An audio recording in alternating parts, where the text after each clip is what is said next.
ನಮ್ಮ ಗಾರ್ಡನ್ ನೋಡಿ, ಇಲ್ಲಿ ನಮ್ಮ ಗಾರ್ಡನಲ್ಲಿ ಆಗಿರುವಂಥ ಹೂವು ಮತ್ತು ಹಣ್ಣನ್ನು ಹರಿತಾ ಇದ್ದೀನಿ ಇವಾಗ.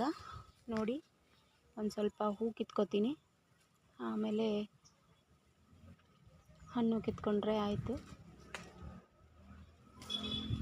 ನೋಡಿ ಫ್ರೆಂಡ್ಸ್, ರೋಸ್ ನೋಡಿ ಎಷ್ಟು ಚೆನ್ನಾಗಾಗಿದೆ. ರೋಸ್ ಕೂಡ ಕಿತ್ತುತ್ತಾ ಇದ್ದೀನಿ. ವೆರೈಟಿ ಆಫ್ ಕಲರ್ ಹೂಗಳು ನೋಡಿ ಎಷ್ಟು ಚೆನ್ನಾಗಾಗಿದ್ದಾವೆ ಗಾರ್ಡನಲ್ಲಿ. ಜಾಸ್ತಿ ಕಿತ್ತಲ್ಲ, ಇವಾಗ ಸ್ವಲ್ಪನೇ ಕಿತ್ಕೋತಾ ಇದ್ದೀನಿ. ನೋಡಿ ಎಷ್ಟೊಂದು ಹೂವು ನೋಡಿ. ಇಲ್ಲಿ ಬ್ರಹ್ಮಕಮಲ ಆಗ್ತಾ ಇದೆ ನೋಡಿ. ನಮ್ಮ ಗಾರ್ಡನಲ್ಲಿ ಆಗಿರುವಂಥ ಟೊಮೆಟೊ ಕಿತ್ತುತ್ತಾ ಇದ್ದೀನಿ. ನೋಡಿ ಎಷ್ಟು ದೊಡ್ಡದಾಗಿದೆ ನೋಡಿ, ತುಂಬ ಚೆನ್ನಾಗಾಗಿದ್ದಾವೆ ನೋಡಿ. ಎಷ್ಟು ದೊಡ್ಡದಾಗಿದ್ದಾವೆ ಟೊಮೆಟೊಗಳು ನೋಡಿ. ಇನ್ನೂ ಇದ್ದಾವೆ, ಸಾಕು ಇಷ್ಟೇ.